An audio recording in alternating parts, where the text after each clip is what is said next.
नमस्कार, मैं हूं रिमशा। एफिडेविट पर आप देख रहे हैं देश दुनिया का हाल। सनातन धर्म में दीपावली पर्व की शुरुआत धनतेरस से होती है। ये दिन न केवल धन संपत्ति की प्राप्ति का प्रतीक है, बल्कि आरोग्य, दीर्घायु और समृद्धि जीवन का संदेश भी देता है। शास्त्रों में इसे धनत्रयोदशी भी कहा गया है, क्योंकि ये कार्तिक मास के कृष्ण पक्ष की त्रयोदशी तिथि पर मनाई जाती है। आज के दिन लोग खरीदारी करके पूरे साल को शुभ, धन संपदा और सभ्यता को समर्पित करते हैं। ऐसे में बाजारों में भी जमकर रौनक देखने को मिल रही है और लोग तरह तरह की खरीदारियां करने में मशगूल हैं। बाजारों में लाई, भूजा, मिठाई, दिया, टेराकोटा, लक्ष्मी गणेश की प्रतिमाएं, बर्तन, वाहन और आभूषणों की बिक्री जोरों पर है। ऐसे खरीदारों ने भी जमकर धनतेरस पर खरीदारी की। मतलब जैसे बोलते हैं कि धन आता है घर में, आज खरीद के सब कुछ ले आते हैं, घर में धन की बढ़ोतरी होती है। सब लोग के लिए खुशियों का त्योहार है दिवाली, और इसमें लक्ष्मी गणेश जी की पूजा होती है और हम लोग सब लोग खुशहाल से मनाते हैं। और दीपावली की रौनक घरों के साथ स्कूलों में भी देखने को मिल रही है।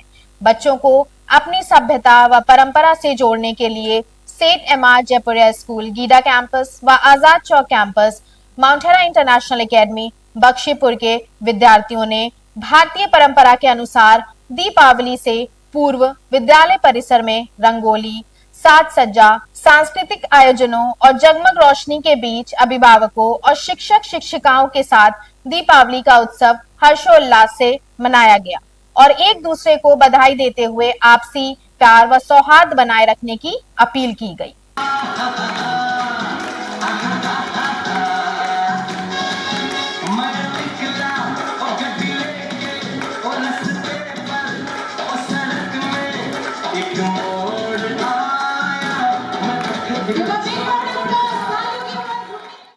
अलीग्स वेलफेयर एसोसिएशन गवा के तत्वावधान में महान शिक्षाविद एवं अलीगढ़ मुस्लिम विश्वविद्यालय के संस्थापक सर सैयद अहमद खां का 208वां जन्मोत्सव सर सैयद डे के रूप में हर्षोल्लास के साथ मनाया गया। इस वर्ष इंटीग्रल यूनिवर्सिटी के कुलपति professor Javed Musarrat, air vice marshal retired doctor Devesh Vats, IPS retired doctor Shantanu Mukherjee विशिष्ट अतिथि आए। मंच पर शहर के प्रतिष्ठित डॉक्टर, समाज सेवी, अलीगढ़ मुस्लिम यूनिवर्सिटी के पूर्व छात्र doctor Aziz Ahmad, Islamia college of commerce के प्रबंधक शोएब अहमद मौजूद रहे। कार्यक्रम में सर सैयद के कार्यों को शिक्षा जगत में उनके अमूल्य योगदान पर विस्तार पूर्वक चर्चा की गई। कार्यक्रम पूरे रीति रिवाज के अनुसार कुरान पाक की तिलावत से शुरू हुआ। संस्था के अध्यक्ष नुसरत अब्बासी ने अपने उद्बोधन में संस्था के उद्देश्यों को बताया। वहीं से शुरू हुई, स्वराज भवन से 118 एकड़ की जमीन थी। ये हमारी मेमोरी है, उसको मैंने सोचा उनके बर्थडे पे शेयर करूं आप लोगों से, उससे मुझे बहुत अच्छा लगेगा। नेक्स्ट पॉइंट ये है कि मैं ये तो नहीं कहना चाहता कि बंगाली मोस्टली है, कि सर सैयद उनको बता जाता है one of the makers of modern India.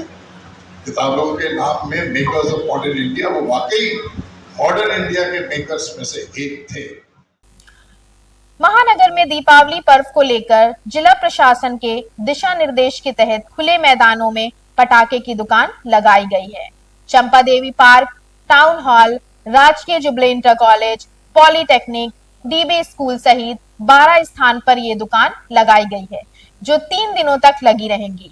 इनका लाइसेंस भी केवल 3 दिनों के लिए ही जारी किया गया है। इस संबंध में सिटी मजिस्ट्रेट उत्कर्ष श्रीवास्तव और फायर ऑफिसर सुरेश राय ने बताया कि मानकों को ध्यान में रखकर दुकानों को लगाने का निर्देश दिया गया है।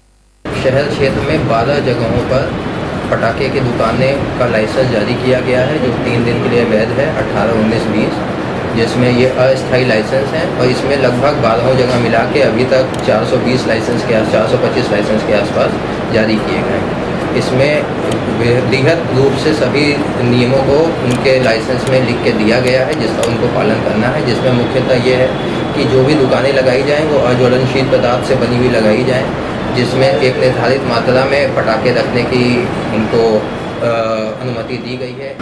2 तरह की लाइसेंस होते हैं, एक होते हैं परमानेंट लाइसेंस और एक होते हैं टेम्पररी लाइसेंस। परमानेंट लाइसेंस जो होता है वो जिला मजिस्ट्रेट द्वारा दिया जाता है, टेम्पररी लाइसेंस भी जिला मजिस्ट्रेट द्वारा ही दिया जाता है। और ये टेम्पररी लाइसेंस ये आज दिवाली के पर्व को देखते हुए 3 दिन के लिए दिया जा रहा है, जिसमें 18, 19, 20 को ये लाइसेंस के लिए 3 दिन के निर्गत किया जाएगा।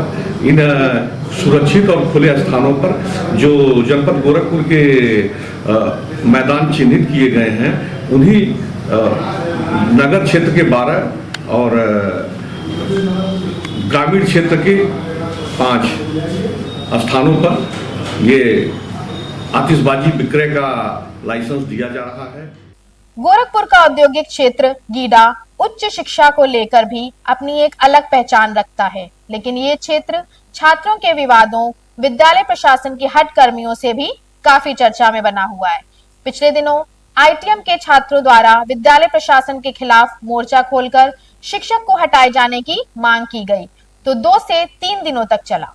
अब ताजा मामला बीआईटी और केआईपीएम की छात्रों के बीच हुए मारपीट का है, जिसमें डॉक्टर एपीजे अब्दुल कलाम तकनीकी विश्वविद्यालय लखनऊ के अंतर्गत जोनल प्रतियोगिता के तहत मेजबानी कर रहे बीआईटी के परिसर में आयोजित कबड्डी प्रतियोगिता में केआईपीएम की छात्राओं ने फाइनल मुकाबले में बीआईटी के छात्राओं को रोमांचक मुकाबले में हराकर जीत दर्ज किया। जीत के साथ ही बीआईटी और केआईपीएम के छात्र छात्राओं के बीच शूटिंग का सिलसिला जारी हुआ, लेकिन आयोजकों की अनदेखी ने इस मामले को तूल पकड़ा दिया। शूटिंग का दौर यही नहीं थमा, आपसी खींचतान के तहत बात हाथापाई तक पहुंच गई। फिर क्या था, दोनों ही कॉलेजों की छात्राओं में जमकर मारपीट हुई और कॉलेज परिसर में ही भगदड़ का माहौल उत्पन्न हो गया। इस घटना में 4 लड़कियों के चोटिल होने की सूचना है, जिसमें एक का इलाज प्राइवेट अस्पताल में, जबकि 3 छात्राओं को कॉलेज प्रशासन ने जिला अस्पताल में भर्ती कराया। तीनों घायल छात्राओं को गंभीर चोटें आई हैं। बताया जा रहा है कि केआईपीएम में बीबीए और बीसीए की छात्रा है। इस घटना के बाद से परिजनों के बीच कॉलेज प्रशासन के खिलाफ रोष का माहौल व्याप्त है। आज के लिए बस इतना ही। देखते रहिए एफिडेविट। धन्यवाद।